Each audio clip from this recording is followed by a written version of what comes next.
Livro de Lucas, capítulo 24.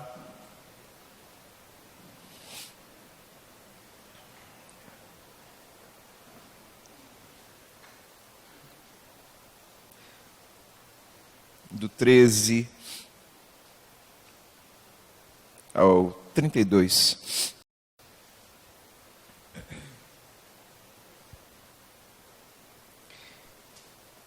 Naquele mesmo dia, 2 deles estavam indo para um povoado chamado Emaús, a 11 quilômetros de Jerusalém. No caminho, conversavam a respeito de tudo o que havia acontecido. Enquanto conversavam e discutiam, o próprio Jesus se aproximou e começou a caminhar com eles. Mas os olhos deles foram impedidos de reconhecê-lo. Ele lhes perguntou: sobre o que vocês estão discutindo enquanto caminham? Eles pararam, com os rostos entristecidos. Um deles, chamado Cleopas, perguntou-lhe: você é o único visitante em Jerusalém que não sabe das coisas que ali aconteceram nesses dias? Que coisas? Perguntou ele. O que aconteceu com Jesus de Nazaré? Responderam eles. Ele era um profeta, poderoso em palavras e em obras diante de Deus e de todo o povo. Os chefes dos sacerdotes e as nossas autoridades o entregaram para ser condenado à morte e o crucificaram. E nós esperávamos que era ele que ia trazer a redenção a Israel. E hoje é o 3º dia desde que tudo isso aconteceu. Algumas das mulheres entre nós nos deram um susto hoje. Foram de manhã bem cedo ao sepulcro e não acharam o corpo dele. Voltaram e nos contaram ter tido uma visão de anjos que disseram que ele está vivo. Alguns dos nossos companheiros foram ao sepulcro e encontraram tudo exatamente como as mulheres tinham dito, mas não o viram. Ele lhes disse: como vocês custam a entender e como demoram a crer em tudo que os profetas falaram? Não devia o Cristo sofrer estas coisas para entrar na sua glória? E começando por Moisés e todos os profetas, explicou-lhes o que constava a respeito dele em todas as Escrituras. Ao se aproximarem do povoado para o qual estavam indo, Jesus fez como quem ia mais adiante, mas eles insistiram muito com ele: fique conosco, pois a noite já vem, o dia já está quase findando. Então ele entrou para ficar com eles. Quando estava à mesa com eles, tomou o pão, deu graças, partiu e deu a eles. Então os olhos deles foram abertos e o reconheceram, e ele desapareceu da vista deles. Perguntaram-se um ao outro: não estava queimando o nosso coração enquanto ele nos falava no caminho e nos expunha as Escrituras? Eu cresci num ambiente pentecostal. Assim como o pastor falou,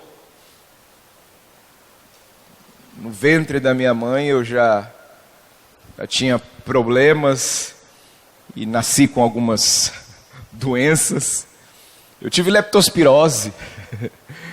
O médico deu 3 dias, disse que eu não passava daquilo. E tudo isso aconteceu num ambiente extremamente pentecostal. Eu cresci em vigílias, eu cresci em cultos de oração, consagrações, jejum e no poder de Deus. E como todo pentecostal, eu também tenho o costume de sentir, o que para nós é muito natural. A questão é que esse sentir, ele não pode ser prioridade, porque ele acaba se tornando uma espécie de ópio do crente. Porque a gente vem, muitas vezes, de uma semana vazia, em que a gente não orou, em que a gente não leu a palavra, em que a gente não teve devocional nenhuma, e quando a gente vem a um culto desse, o mover de Deus causa naturalmente uma emoção, um arrepio, sensações que a gente ama. O problema é que a gente acaba acostumando com essa rotina de semana vazia e culto de domingo do arrepio, e nós nos tornamos reféns do sentir. Parece que quando Deus fala de uma maneira mais calma, tranquila, simples, a gente parece que não sente muito. Eu preguei essa mensagem de manhã, conforme o pastor Reginaldo mencionou, e foi poder de Deus. Eu preguei agora à tarde, pastor, e ficou todo mundo quietinho. Terminou a mensagem desse jeito aqui, e eu fui lá para trás, triste. Falei, Senhor, eu já tenho maturidade para entender que o Senhor age da forma que quer, mas por que isso? Pastor, na hora, o Senhor falou comigo. Você não está dizendo que a gente não pode ser refém do sentir?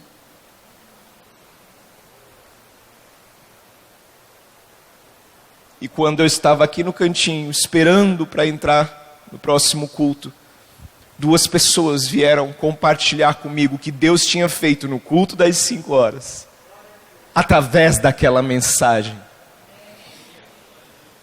O mover do Espírito é real, mas ele tem um propósito. E nós não podemos nos conformar apenas em sentir, porque se você se conformar apenas com essas sensações, você vai ter o culto dominical como uma espécie de anestésico. O culto de domingo tem que ser celebração. Tem que ser a celebração de uma semana com Deus, de uma semana de leitura, de uma semana de comunhão. O culto de domingo não pode ser a sua única refeição espiritual. Nós precisamos de discernimento para entender que o mover que acontece aqui no domingo é consequência de algo mais, algo não aparente, algo que não acontece na igreja, mas acontece no caminho. Porque se isso não for absorvido na nossa alma, nós vamos viver de sensação em sensação. E vivendo assim, chega a hora de aplicar a fé no caminho. Só que acontece o seguinte: o caminho exige mais do que experiências sensoriais. O caminho exige mais do que um simples sentir. O caminho exige intimidade. E a fé de sensações não funciona no caminho. A fé de sensações não tira a dor. A fé de sensações não resolve os problemas.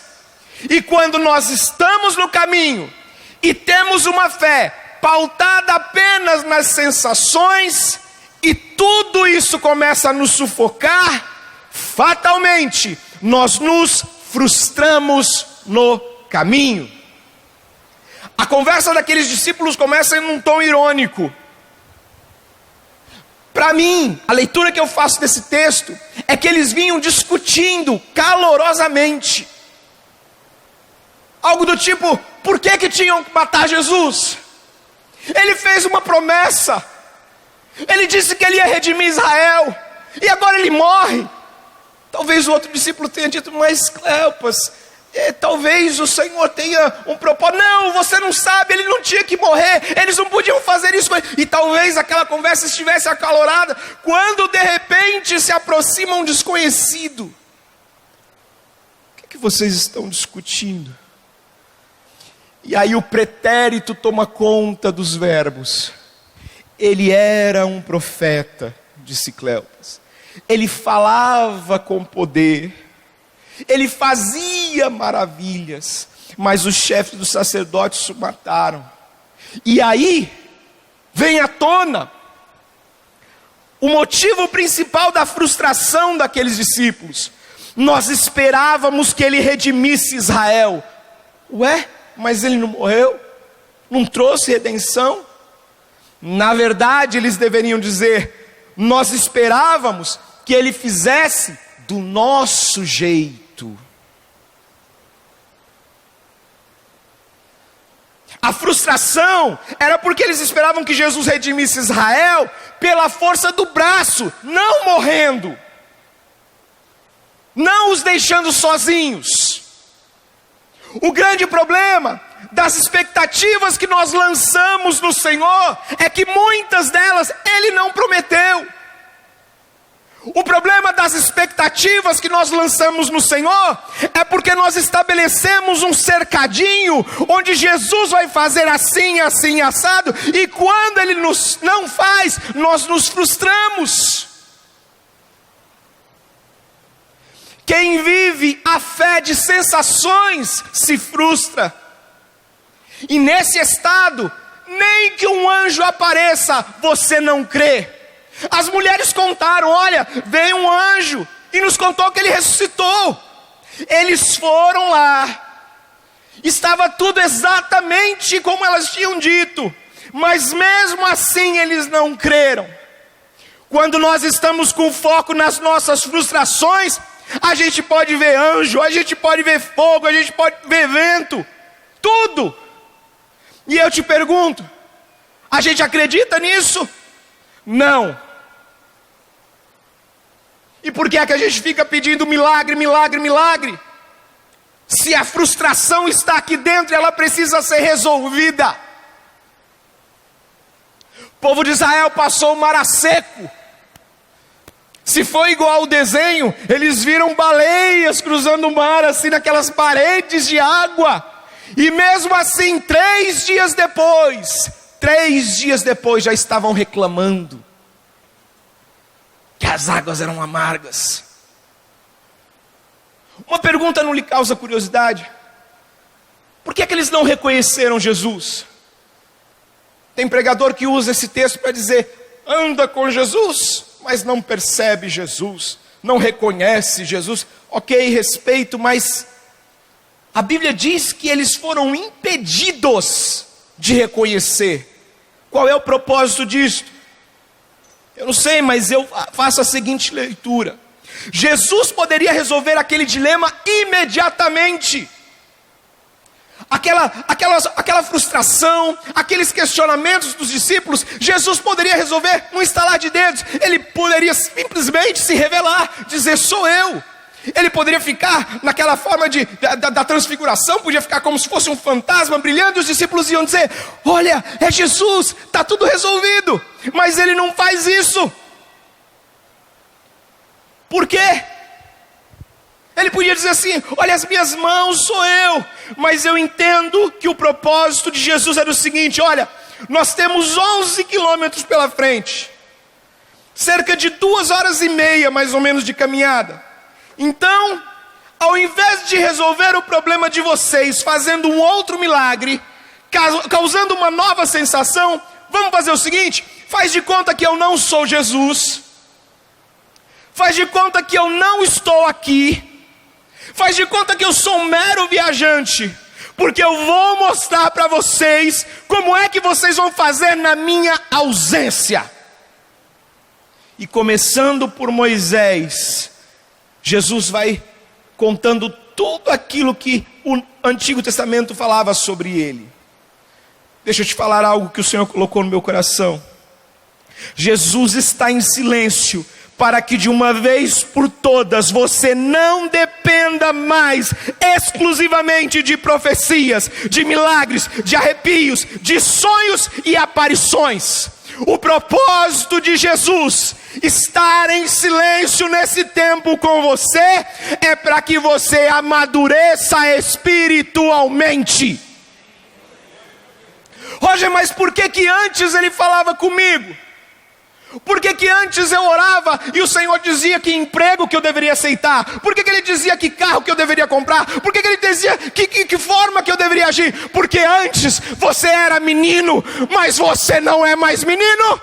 Você não é mais menina. Você cresceu, você amadureceu e agora é hora de substância. Agora é hora de coisa séria. Agora é a hora do caminho.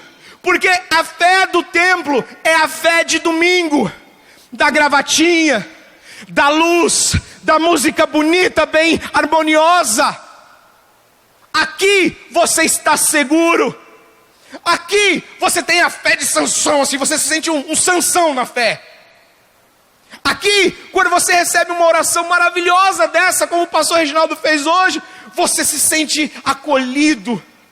É como se um pai lhe abraçasse, como ele fez assim comigo. É tão gostoso, você se sente bem. Mas a pergunta que eu te faço é a seguinte: e quando você cruzar aquelas portas ali? E quando você voltar para casa, para o problema, e ele estiver exatamente como você o deixou? Sabe por quê? Porque é culto de domingo. A fé do templo é todo mundo perfumadinho, é todo mundo muito bem alinhado. É a roupinha de Jesus, que eu sei que você tem a roupinha de ver Jesus. Aquela que você separa lá no... essa aqui é a minha roupinha do manto. Esse aqui é o meu sapatinho de fogo. Eu só uso quando eu sei que vai ter poder. Você tem essa roupinha. Esse é o culto de domingo. Mas a fé da caminhada é a fé do pé no chão, da areia, da secura, do sol escaldante.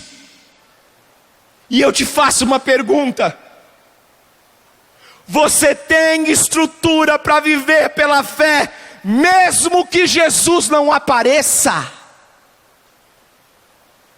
Vou perguntar de novo: você tem estrutura para viver pela fé, mesmo que Jesus não diga uma palavra? Mesmo que ele se disfarce de viajante? Eu te pergunto definitivamente: esta palavra é realmente suficiente para nós? Ou nós continuamos dependentes do arrepio, do choro, da sensação?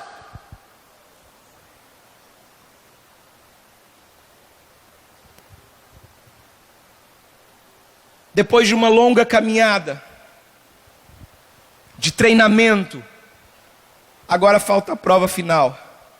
Mais uma vez, Jesus poderia simplesmente entrar na casa. Mas não. Ele faz como quem vai. Ele finge que ele está indo. Entendo eu que isso significa uma simples pergunta: você quer realmente que eu entre nessa causa? Deixa eu ver se você quer realmente que eu entre, porque eu vou fingir que eu não estou nem aí para você. Eu vou fingir que eu vou embora. Eu quero ver qual vai ser a sua reação. Você quer realmente que eu fique? Porque deixa eu te falar um negócio. Quando Jesus entrou naquela casa, ele pegou o pão e partiu. Isto, a meu ver, se eu não me engano, era destinado ao dono da casa. Jesus faz aquilo porque quando ele entra, ele não é mais convidado, ele não é mais hóspede. Quando Jesus entra, ele é Senhor. Deixa eu te falar um negócio. Se você convidar Jesus para esta causa, tenha em mente o seguinte: ele vai assumir. Tira a mão. Deixa com ele. Para com esse negócio de clamar, clamar. E quando Jesus chega, você fica: não, Senhor, mas peraí, deixa eu só dar uma acertadinha, porque eu quero do meu jeito.